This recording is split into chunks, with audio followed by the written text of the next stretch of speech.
Bitcoin के funding rate जो है वो नेगेटिव हो रहे हैं बहुत ज़्यादा, और बेयर सिस्टम जो है काफ़ी हमें कॉन्फिडेंट दिख रहे हैं। क्या मार्केट इतना नेगेटिव हो चुकी है या फिर सिचुएशन जो है कुछ और है? तो उसके लिए वीडियो आपको आज की देखनी पड़ेगी, और बिटकॉइन के भी आपको टेक्निकल एनालिसिस देंगे, और बाकी कुछ बहुत सारे ओल्ड कॉइन्स के भी हम ट्राई करेंगे, जो बड़े ओल्ड कॉइन ट्राई करेंगे उनके आपको एनालिसिस दिए जाएँ और सिचुएशन बताई जाए कि इस टाइम वो नेगेटिव चल रहे हैं, पॉजिटिव चल रहे हैं, क्या सिचुएशन हम देखने वाले हैं मैक्रो के अंदर और शॉर्ट टाइम फ्रेम के अंदर। मैं ट्राई करूंगा कि आपको जो है एक्सप्लेन कर दिया जाए। काफ़ी लोग बिटकॉइन अभी ऊपर गया था ना, और दोबारा 74 को आके टच किया था, तो यहाँ पर लोग जो है काफ़ी फोमो में आ गए थे, दोबारा बुलिश हो गए थे। तो वाकई मार्केट जो है बुलिश हुई थी या फिर ये सारा जो है एक फेक आउट था, और अब मार्केट जो है नीचे जाने की ट्राई कर रही है। तो ये सारी चीज़ें इंशाल्लाह आपको एक्सप्लेन करेंगे। वीडियो पसंद आया यार तो इतना भाई का काम कर देना, अगर थोड़ा सा भी आप प्यार करते हो, कि वीडियो को लाइक लाजमी करो। और इसके अलावा अगर आप लोग मुझे देखते हो और चैनल सब्सक्राइब नहीं किया हुआ तो भाई फौरी तौर पे चैनल को सब्सक्राइब कर लो। वीडियो को स्टार्ट करते हैं और यहाँ पर चलते हैं बिटकॉइन के चार्ट पे पहले, उसके बाद बाकी ओल्ड कॉइन्स की तरफ भी इंशाल्लाह मूव करेंगे। वीकली का चार्ट दोस्तों मैंने पहले ओपन किया, और वीकली के अंदर दोस्तों स्ट्रेट फॉरवर्ड जो है ना, यहाँ पर ज़्यादा चीज़ों को घुमाने की ज़रूरत भी नहीं है, सब कुछ यहाँ काफ़ी क्लियर है कि बिटकॉइन यहाँ पे डाउन ट्रेंड के अंदर है, स्ट्रेट फॉरवर्ड। ये देखो लो बना, फिर हाई बना, फिर लो बना, फिर हाई बना। अब यहाँ पर देखो, हमेशा एक बात याद रखो कि मार्केट पंप करेगी तब भी स्ट्रेट पंप नहीं करेगी, हमेशा ट्रेंड में मूव करेगी। यानी कि पंप आएगा, फिर डंप आएगा, फिर पंप आएगा, फिर डंप आएगा, इसी को कहते हैं कि अप ट्रेंड चल रहा है। वैसे ही जब मार्केट डाउन ट्रेंड के अंदर है तब भी मार्केट जो स्ट्रेट नीचे नहीं आ जाएगी, हमेशा मार्केट ट्रेंड में मूव करेगी और डंप करेगी, फिर थोड़ा पंप आएगा इस तरीके से, फिर डंप करेगी इस तरीके से, पंप आएगा। तो इस तरीके से जो है मार्केट मूव करती है नॉर्मली। तो यहाँ बिटकॉइन अगर कमिंग डेज में ब्रेकआउट लेता हुआ भी दिखे आपको, तो आपने जहन में रखना है कि वो ब्रेकआउट जो है इस सीएमई गैप को फिल्ड करने की ट्राई हो सकती है, जो कि अनफिल्ड पड़ा हुआ है, और उसके बाद चांसेस यही बनेंगे कि बिटकॉइन ऊपर जाके दोबारा नीचे आए। तो ये दोस्तों मैक्रो के एनालिसिस हैं, और यहाँ पे आगे बढ़ेंगे, डेली चार्ट पे जाएंगे, बट उससे पहले एक और चीज़ भी समझ लो कि डाउन ट्रेंड चल रहा है और बिटकॉइन का प्राइस एक्शन स्टिल नेगेटिव है। बट इसका ये मतलब नहीं है कि आप लोग बहुत ज़्यादा नेगेटिव हो जाओ। और कहाँ बॉटम आपको मिल सकता है, कहाँ पे आप बाइंग कर सकते हो, मैं आपको वही बताऊंगा, तो वीडियो में साथ रहना मेरे। बहरहाल अभी यहाँ पे जो टेक्निकल्स चल रहे हैं मैं आपको वो बता दूँ। चलते हैं दोस्तों डेली टाइम फ्रेम के ऊपर, और यहाँ पर भी समझ लो क्या चल रहा है डेली के अंदर। यहाँ पर दोस्तों अगर आप देखो तो हम यहाँ पर जो है ना एक रेंज में काफ़ी देर से मूव कर रहे हैं। ये रेंज है मेरे भाई, जिसका रेंज हाई का एरिया है 71,400 के अराउंड, और इसके अलावा जो मिड रेंज है इसका, जो कि लोकल सपोर्ट या लोकल रेजिस्टेंस दे रही है इस टाइम मार्केट को, वो है 68,200 का। इसके अलावा जो डिमांड जोन है जो बिटकॉइन ने काफ़ी देर से होल्ड किया हुआ है, वो है आपका 65,000 का एरिया।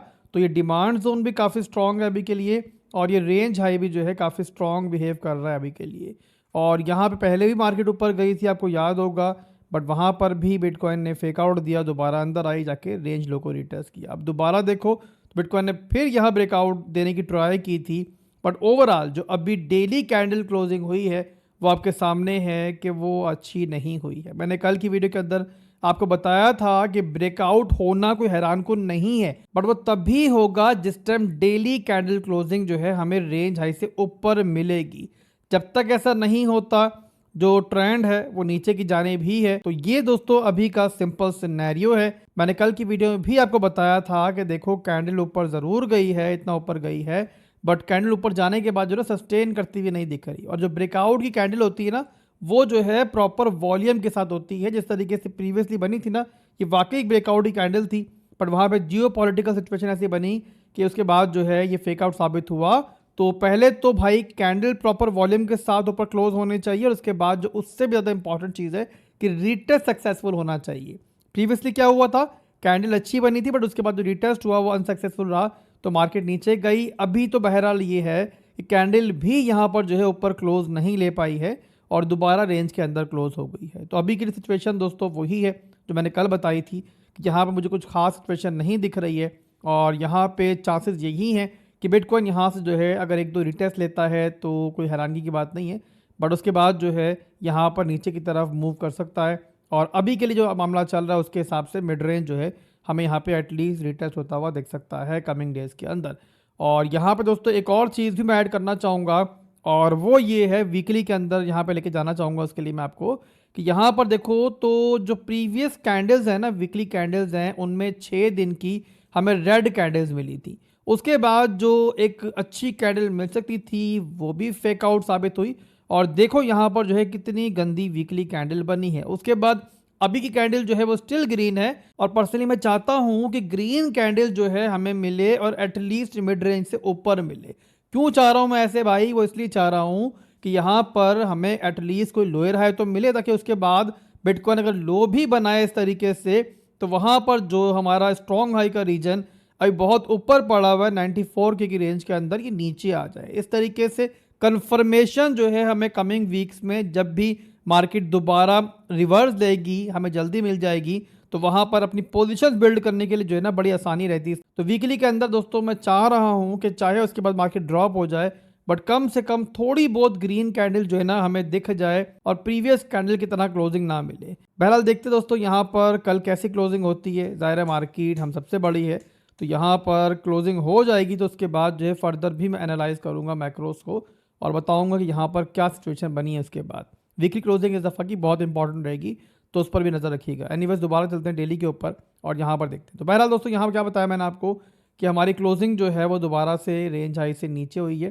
तो यहाँ बहरहाल जो है सिचुएशन अभी के लिए डेली कैंडल की अच्छी नहीं दिख रही है और यहाँ पर जब तक bitcoin daily candle closing range high से ऊपर नहीं देता है, चांसेस यही है कि बिटकॉइन जो है नीचे जा सकता है। तो ये दोस्तों बिटकॉइन का सिनेरियो है और करंट सिनेरियो के लिहाज से ऑलरेडी एक ट्रेड जो है प्रीमियम चैनल के अंदर जो हमारा बिल्कुल फ्री में आप लोगों के लिए है, उसमें शेयर कर दी गई है। अगर आपने प्रीमियम चैनल ज्वाइन नहीं किया हुआ, बड़ा सिंपल तरीका है, वीडियो की डिस्क्रिप्शन में जाओ, वहाँ पे आपको रेफरल लिंक मिलेंगे, बिटगेट का मिलेगा, बिंगेक्स और ब्लॉफिन का मिलेगा।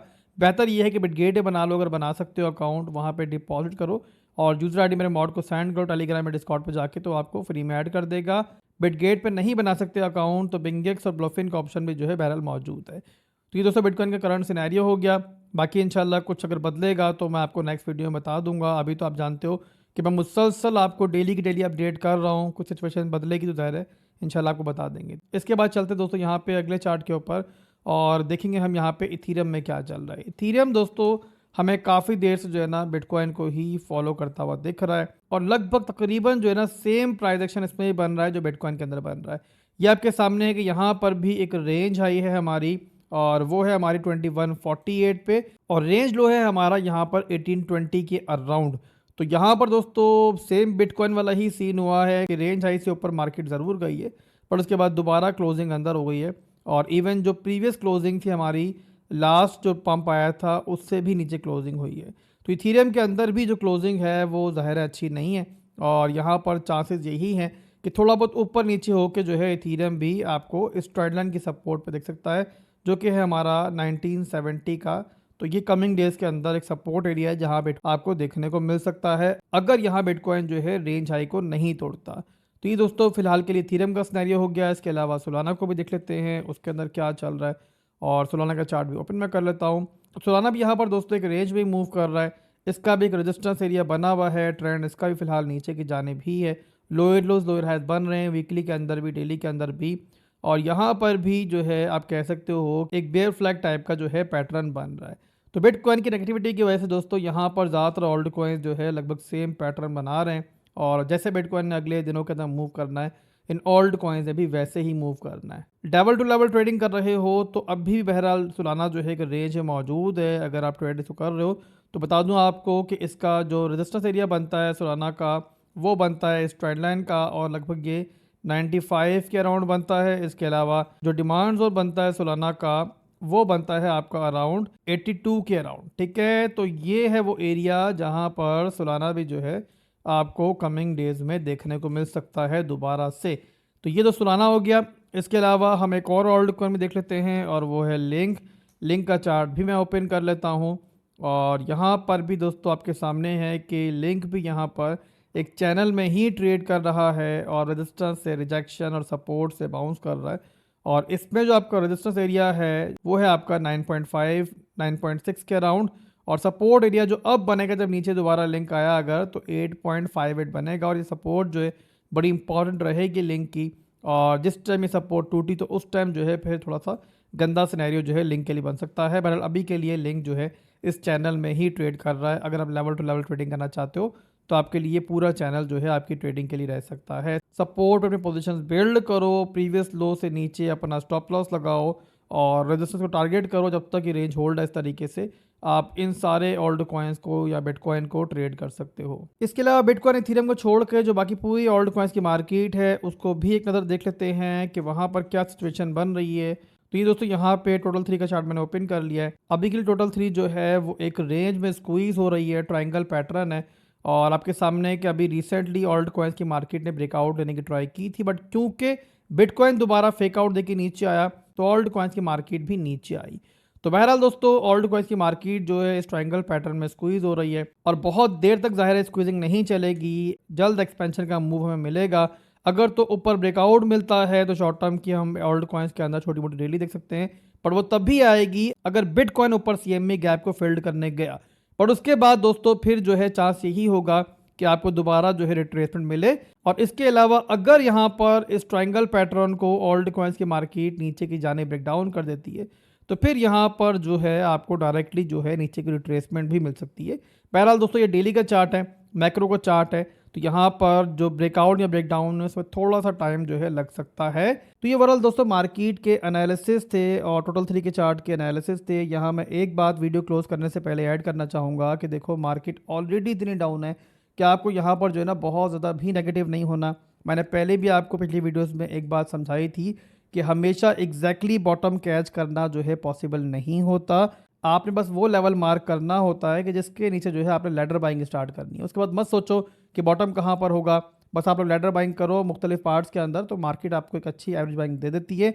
ओल्ड कॉइन्स की मार्केट के अंदर मैंने ऑलरेडी ये डिमांड जोन मार्क किया हुआ है, तो आप लोग इसको कंसिडर करो बाइंग के लिए। छोटे ओल्ड कॉइन्स के लिए टोटल 3 का चार्ट जो होता है बिटकॉइन इथेरियम को छोड़ के होता है और बिटकॉइन के अंदर भी आपको जो मेजर डिमांड जोन है मैंने पहले से मार्क करके दिखाया हुआ है कि ये ऐसा डिमांड जोन है कि जिसमें जो है आप लोग लेडर बाइंग कर सकते हो। 60,000 से लेके तकरीबन जाता है 48,000 तक। ये आपकी मिड टर्म की प्लानिंग के लिए बात कर रहा हूँ। इसके अलावा अगर आप जानना चाहते हो कि आपको किन ओल्ड कॉइन्स के अंदर एग्जैक्टली बाइंग बनानी चाहिए, किन को आपको इस टाइम इग्नोर करना चाहिए, जाहिर है मार्केट की तमाम ओल्ड कॉइन्स जो है सेम नहीं है। मार्केट में आपके बिटकॉइन भी है, ब्लू चिप कॉइन्स भी हैं और इसके अलावा मीडियम रिस्की कॉइन्स भी हैं, इसके अलावा सुपर रिस्की कॉइन्स भी हैं। तो हमें ज़ाहिर है मुख्तलिफ औकात के अंदर जो है मुख्तलिफ ओल्ड कॉइन्स के लिए मुख्तलिफ प्लानिंग करनी होती है। तो अगर आप चाहते हो कि मैं आपको कैटेगरी वाइज बताऊं कि भाई कौन से कॉइन्स इस टाइम बाइंग के लिए बेटर हैं, कौन से कॉइन्स जो हैं फिलहाल बाइंग के लिए बेटर नहीं है, तो आप मुझे कमेंट में लिखो, तो उसके ऊपर इंशाल्लाह मैं तफसीली वीडियो बना दूंगा। फिर मिलते हैं इंशाल्लाह बहुत जल्द। दुआ में रखिएगा। अल्लाह हाफिज़।